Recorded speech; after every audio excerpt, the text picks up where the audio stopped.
मैं बस बहुत बहुत स्मार्ट हूँ। मैं कोई ट्रॉफी नहीं हूँ जिसे कंपटीशन में जीता जा सके। मैं सिर्फ तुम्हारा दोस्त नहीं रहने वाला हूँ ओलिविया। उससे ज्यादा होने के लिए मैं कुछ भी करूँगा।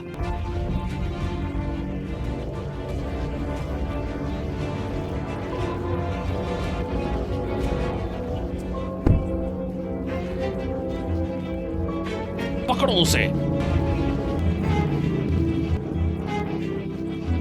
अब तुम मेरी हो, चाहे तुम इसे चाहो या ना चाहो। तुम्हारे पेरेंट्स क्या कहेंगे जब उन्हें ये पता चलेगा कि उनकी प्यारी प्रिंसेस एक गैंगस्टर को डेट कर रही है?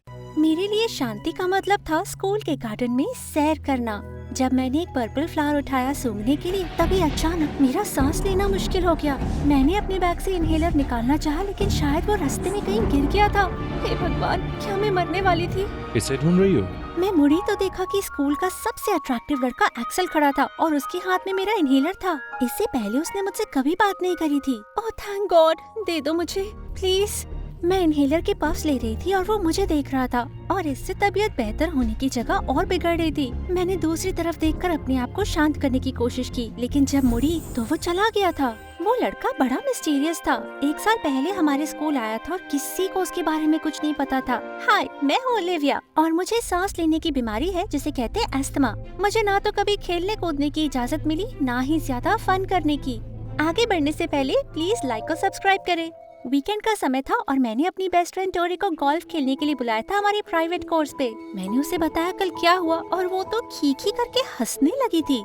ओह माय गॉड बेस्टी, शायद वो तुम्हें सीक्रेटली पसंद करता है। नहीं, वो बस मेरी मदद कर रहा था। वेल, आज से पहले उसने किसी लड़की से बात नहीं करी तो इसका कुछ तो मतलब होगा ना। क्या ही फर्क पड़ जाएगा, वैसे भी वो मेरे टाइप का नहीं है, बहुत ज्यादा ही मिस्टीरियस है वो। ऐसा सुना है कि वो किसी गैंग का मेंबर है जो लोगों को पीटना और चीजें जलाना पसंद करते हैं। लेकिन इससे तो तुम्हारी लव स्टोरी और भी क्यूट हो जाएगी। उसका टाइटल होगा माफिया बॉस और उसकी रानी। आओ! ये क्या कहानियाँ बनाती रहती हो तुम, बस भी करो। अचानक एक प्राइवेट जेट ने लैंड किया और मैं हैरान हो गई देख के कि उसमें से कौन निकला। लियाम, वो मेरे बचपन का दोस्त था जो जर्मनी चला गया जब हम 10 साल के थे और मैंने उसे 5 साल से नहीं देखा था। मैं तो उसे पहचान ही नहीं पा रही थी। देखने में तो राजकुमार लग रहा था। उसने दौड़कर मुझे हग किया। मैंने तुम्हें बहुत मिस किया गॉर्जियस। मैंने भी तुम्हें मिस किया हैंडसम। तभी उसने देखा कि मेरे पीछे टोरी खड़ी थी। तुम अपनी मेड के साथ गोल्फ क्यों खेल रही हो ओलिविया? लियाम, वो मेड नहीं है। हे, तुम मेरे लिए फ्रेश ऑरेंज जूस लेकर आओ तुरंत। हेलो, मैं तुम्हें नौकरानी दिखती हूँ क्या? लियाम, वो मेरी मेड नहीं है और उसका नाम टोरी है। वो मेरी हाई स्कूल की बेस्ट फ्रेंड है, तो प्लीज अच्छे से बिहेव करो। ठीक है, व्हाटएवर। मुझे तुम्हारी मम्मी से मिलना है, काफी बातें करनी है हमें। वो हमारे मैंशन की तरफ गया और टोरी ने मुझे चिढ़ते हुए बोला, ये था तुम्हारा बचपन का दोस्त जिसके बारे में इतनी बड़ी बड़ी बातें करती थी? ये तो एक नंबर का खड़ूस है। शायद सफर करके थोड़ा थक गया होगा। यकीन करो, वो अच्छा लड़का है। अगले दिन जब मैं स्कूल में आई, मैंने देखा कि सारी लड़कियां पार्किंग लॉट में खड़ी हैं। मैं देखने पहुंची कि आखिर माजरा क्या है, तो देखा कि लियम अपने गोल्डन हेलीकॉप्टर से नीचे उतर रहा है और उसके बॉडीगार्ड उसके लिए रेड कारपेट बिछा रहे हैं। वो यहाँ कर क्या रहा था? मॉर्गन, जो हमारे स्कूल के अमीर बाप की बिगड़ी औलाद थी, अचानक उसके सामने किसी इनविजिबल चीज से टकराकर गिर गई। ओह माय गॉड, मेरी ड्रेस! ये पूरी $237.69 मिलियन की थी और पूरी गंदी हो गई। मुझे थोड़ा लव और कंफर्ट चाहिए। लियम ने उसे इग्नोर किया और एक मेगाफोन पकड़ लिया। सभी लोग यहाँ सुनो, तुम खुद को लकी कह सकते हो क्योंकि मैं तुम्हारा स्कूल ज्वाइन कर रहा हूँ। और लेडीज, मुझे पता है कि मैं हैंडसम हूँ और इररेसिस्टिबल हूँ, पर तुम्हारी बुरी किस्मत मैं अवेलेबल नहीं हूँ। कैसे गधों जैसे बिहेव कर रहा था वो। लेकिन मॉर्गन और स्कूल की सारी लड़कियां ऐसे पिच गईं जैसे मुरझाई हुई सब्जियां। उनके चेहरे से खुशी और भी उड़ जाती जब लियम को मेरे साथ हॉल में चलते देखती या क्लास में मेरे बाजू में बैठे हुए। लेकिन पता नहीं क्यों मेरे दिमाग में तो बस पीछे एक्सेल की खाली सीट ही थी। बाद में उस दिन एक इम्पोर्टेंट एग्जाम के रिजल्ट्स पोस्ट होने थे बुलेटिन बोर्ड पर, और मैं हैरान रह गई ये देख के कि मैं सेकंड आई थी। ऐसा कैसे हो सकता है? इस बार एक्सेल फर्स्ट आया था, पर कैसे? वो या तो क्लास में सोता रहता है या क्लास में आता ही नहीं है। लेकिन वो हमेशा टॉप 5 में होता है और इस बार वो नंबर 1 था। मुझे हरा कैसे रहा है? शायद अंधेरी गलियों में पढ़ाई करता होगा लोगों को पीटने के बाद। जब मैं मुड़ी तो अचानक मेरे पीछे खड़ी किसी से टकरा गई। वो एक्सेल था। अगर तुम्हें दिलचस्पी थी तो बस पूछना था। ठीक है फिर, हमें बताते क्यों नहीं? ये एक सीक्रेट है, इसके लिए मुझे पास आना पड़ेगा। जब वो झुककर मेरे कान के पास आया, अचानक मेरे दिल की धड़कन रुकने लगी। उसने मेरी बाल की लट हटाकर धीरे से कहा, मैं बस बहुत बहुत स्मार्ट हूँ, तुमसे तो ज्यादा ही स्मार्ट, शायद खुद आइंस्टाइन से भी ज्यादा स्मार्ट। ओह, कितना ज्यादा अकड़ू था वो। मैं उसे पीछे धकेलने वाली थी कि अचानक लियम ने धक्का दे दिया। हो कौन तुम, और क्या तुम ओलिविया से दूर खड़े हो सकते हो? यही चीज मैं तुमसे पूछ सकता हूँ, पर दरअसल मुझे कोई दिलचस्पी नहीं है। एक्सेल मुड़ा और चला गया और लियम बहुत चिढ़ा हुआ दिख रहा था। जब मैं जा रही थी तो लियम ने मुझसे पूछा कि क्यों ना आज रात को डिनर करें, पुरानी यादें ताज़ा करने को। अच्छा लगा सुनने में तो मैं मान गई। वो मुझे एक बहुत फैंसी रेस्टोरेंट ले गया और हमारा टाइम बहुत अच्छा बीत रहा था जब तक ऑर्डर नहीं आया।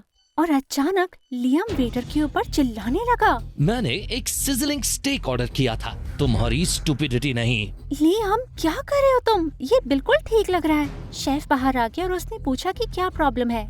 ये स्टेक सिजल नहीं कर रहा है और ये बीच में भी नहीं है प्लेट के। मैंने इससे ज्यादा स्टूपिड प्रेजेंटेशन कभी नहीं देखी है। तुम्हारी नौकरी गई। सर आप ऐसा नहीं कर सकते, ये मेरा रेस्टोरेंट है, मेरे पिता इस आधे शहर के मालिक हैं और मैं तुम्हारा रेस्टोरेंट फूड पॉइजनिंग के लिए बंद करवा दूंगा। चलो ओलिविया, हम यहाँ से जा रहे हैं। जैसे ही हम बाहर निकले, मैं गुस्से से उसकी तरफ मुड़ी। लियम, तुम भी कमाल करते हो, लोगों से ऐसे कैसे बात कर सकते हो तुम? मैं जिससे चाहे वैसे बात कर सकता हूँ। ओलिविया, ये मेरे लिए एक परफेक्ट डेट होने वाली थी और उन्होंने इसे बर्बाद कर दिया। मुझे गुस्सा सिर्फ इसलिए आ रहा है क्योंकि ये मेरे लिए बहुत जरूरी था। यहाँ अगर किसी ने कुछ बिगाड़ा है तो वो तुम हो। रुको, डेट? मुझे लगा हम दोस्तों की तरह डिनर कर रहे हैं। ओ चलो भी, स्कूल में मैंने सभी लड़कियों को बोल दिया कि मैं अवेलेबल नहीं हूँ और तुम्हें पता होना चाहिए कि हर कोई ये एक्सपेक्ट कर रहा है कि हम दोनों साथ में होंगे, राइट? मुझे चाहिए ये, हमारी फैमिलीज को चाहिए ये। पर मुझे नहीं चाहिए, मैं तुम्हारे बारे में ऐसा सोचती भी नहीं हूँ। और तुम कौन होते हो मेरे लिए फैसला लेने वाले? तुम इसको इतना मुश्किल क्यों बना रही हो? चीजें इस तरह से मत बिगाड़ो लियम।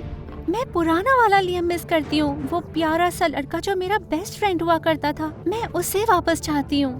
मैं सिर्फ तुम्हारा दोस्त नहीं रहने वाला हूँ ओलिविया, उससे ज्यादा होने के लिए मैं कुछ भी करूँगा। और उस पल में मुझे एहसास हो गया कि हमारे बीच चीजें हमेशा के लिए बदल चुकी हैं। अगले दिन कैंटीन में मैंने और टोरी ने एक्सेल को एक कोने में फोन पर बात करते देखा और वो बहुत सीरियस लग रहा था। शायद अपने एडवाइजर से बात कर रहा होगा। एडवाइजर? किस लिए? अरे हर माफिया बॉस का एक एडवाइजर होता है, शायद वो अपने नेक्स्ट विक्टिम के बारे में प्लान कर रहे हैं। मैंने उसे एक चपत लगाई ताकि वो सपनों की दुनिया से बाहर आए, लेकिन एक्सेल को लेकर मेरी उत्सुकता और बढ़ गई थी। मैंने सोचा कि जब वो गायब होता है तो एक्चुअली करता क्या है। जब वो जाने लगा तो मैंने उसका पीछा किया और देखा वो लाइब्रेरी जा रहा था। ये मौका था देखने का वो कैसे पढ़ता है, लेकिन उसने एक किताब खोली, सर नीचे रखा और सो गया। मैं चुपके से उसके पास गई ताकि उसके नोट्स देख सकूं और देखा उसकी हैंडराइटिंग कितनी क्यूट थी। अचानक उसने मेरा हाथ पकड़ा और जब मैं मुड़ी तो हमारे होंठ लगभग मिल ही गए। क्या ये पूरे टाइम जगा हुआ था? मैं बस वो बुक लेने आई थी जो तुम्हारे नोट्स के बाजू में है। मुझे तुमसे बहुत ही जरूरी सवाल पूछना है ओलिविया, अभी नहीं तो कभी नहीं। हाँ, क्या पूछना है? तुम लोशन कौन सा लगाती हो? तुम्हारे हाथ बहुत सॉफ्ट है। मैंने ध्यान दिया कि उसने अब तक मेरा हाथ पकड़ा है। मैंने हाथ झटका और एकदम बेकार एक्सक्यूज दिया।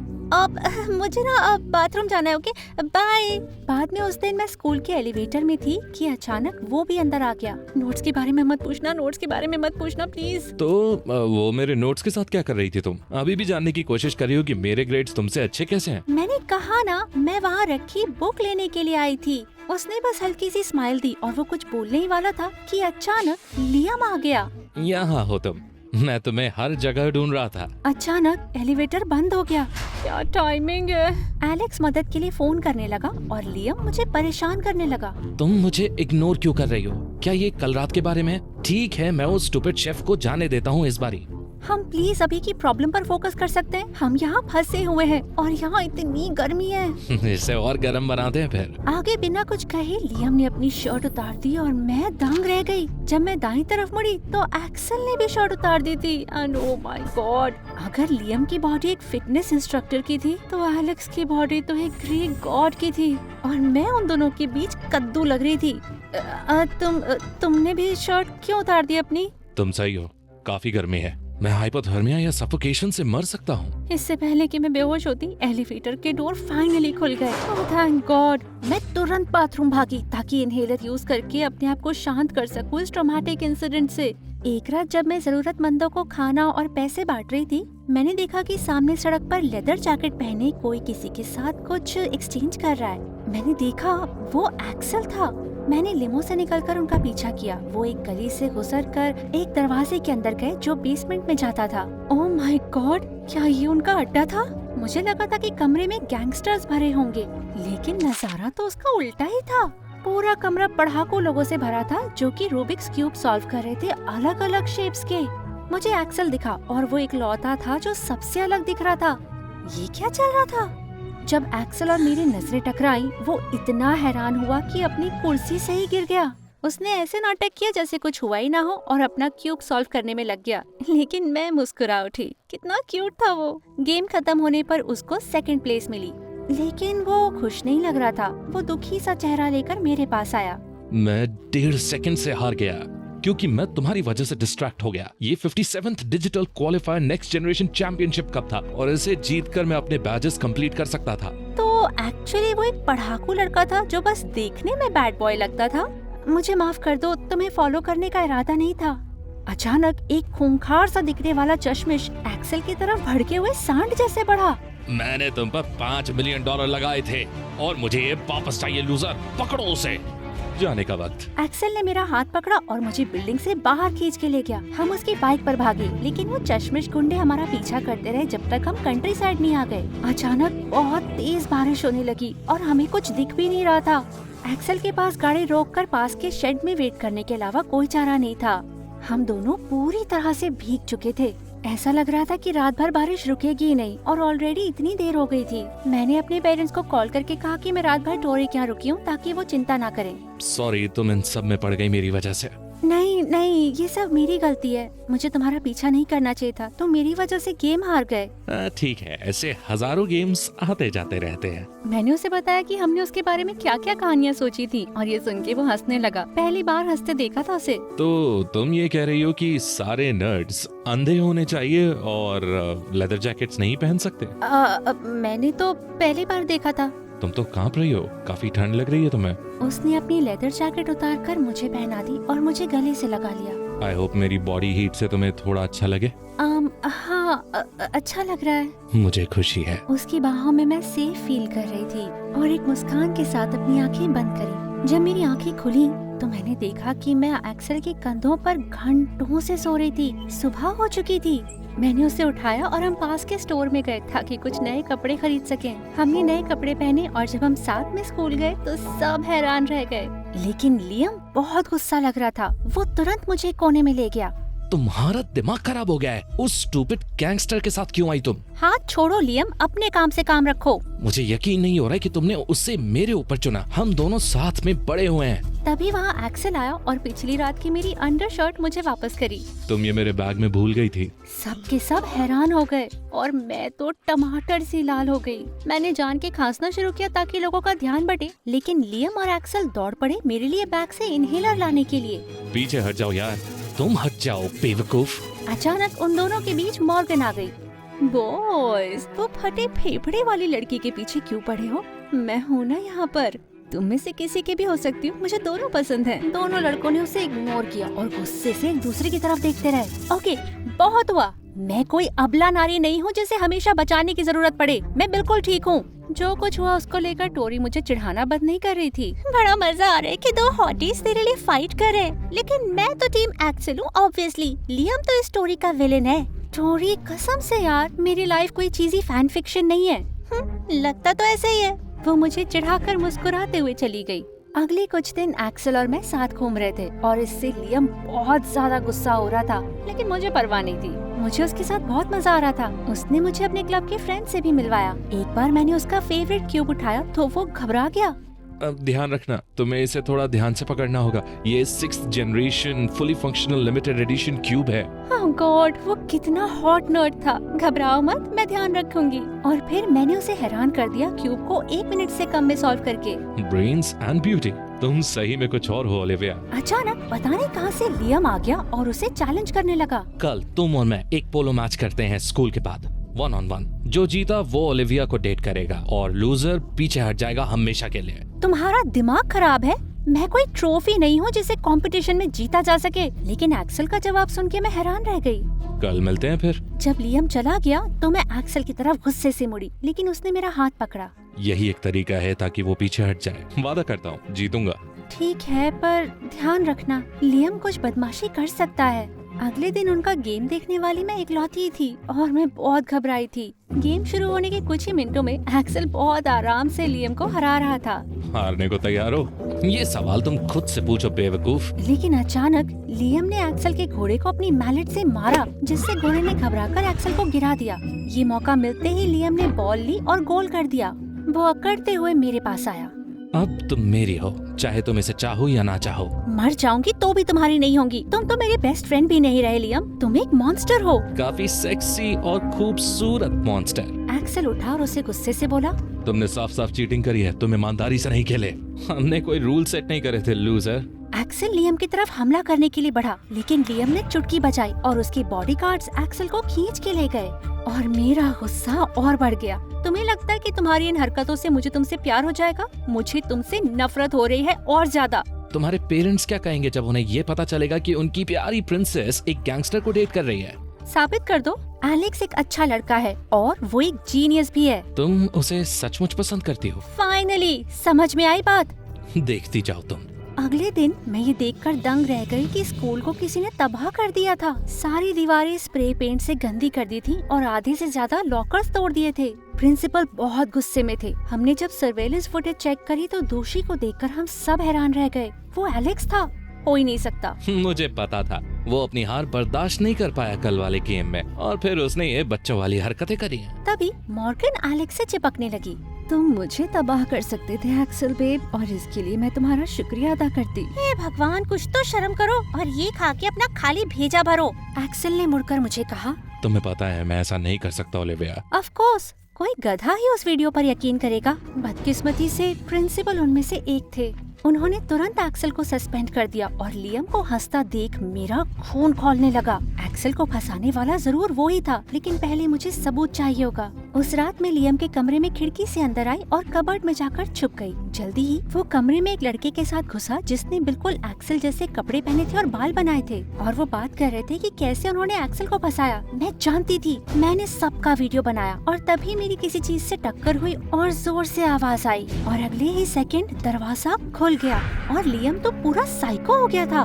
तुम नन्ही सी शैतान, मुझे अपना फोन दो वरना। वो मुझे मारने ही वाला था कि अचानक उसके पेरेंट्स आ गए। मैंने उनको पूरा वीडियो दिखाया और लियम की हरकत के बारे में बताया और वो बहुत नाराज हुए। तुम्हें इसकी कीमत चुकानी पड़ेगी ओलिविया, देखती जाओ तुम। उसे सबक सिखाने के लिए उसके पेरेंट्स ने उसकी पॉकेट मनी बंद करी और उसे प्लेन में बिठाकर जर्मनी भेज दिया। मैं दुखी थी क्योंकि मैंने अपना बचपन का दोस्त खो दिया था, लेकिन वो पहले जैसा रहा ही नहीं था। और अब मैं फाइनली एक्सेल पर फोकस कर सकती थी। मैं उनके क्लब गई, लेकिन वो वहाँ था नहीं। मुझे वो उसके मैंशन पर भी नहीं मिला। मैंने कॉल करना चाहा, लेकिन सिग्नल ही नहीं था। कहाँ था वो? कहीं लियम ने जाने से पहले उसे कुछ किया तो नहीं? मैं बहुत घबरा गई थी। अचानक सांस लेने में दिक्कत होने लगी और अपना इनहेलर नहीं ढूंढ पा रही थी। इसे ढूंढ रही हो? मैंने मुड़ के देखा तो वो एक्सेल था और उसके पास मेरा इनहेलर था। मैं खुशी से उसकी बाहों में दौड़ी। मुझे लगा था कि तुम्हें कुछ हो गया है। माफ करना अगर तुम्हें चिंता हुई तो, मैं थोड़ा जरूरी काम करने में बिजी था। वो मुझे अपने कमरे में लेकर आया और मैं हैरान रह गई दीवार पर मेरी एक पेंटिंग देखकर जो रूबिक्स क्यूब से बनी थी। एक्सेल, ये तो बहुत अच्छी है। ओलिविया, मैं तुम्हें तब से पसंद करता हूँ जब से मैंने तुम्हें पहली बार देखा, पर मैं तुम्हारे पास आने से डरता था क्योंकि मुझे पता था मुझे तुमसे प्यार हो जाएगा, और देखो हो गया। तो इंतजार किस बात का है? उसने जवाब दिया मुझे फाइनली किस करके, और ये बहुत अमेजिंग था। I love you. I love you too. अचानक टोरी कमरे में आ गई और बिल्कुल बंदरों की तरह उछलने लगी। मैं जानती थी। रुको, क्या वो मेरा पीछा कर रही थी? एक्सेल और मैं उसकी पागलपंती पर हंस दिए।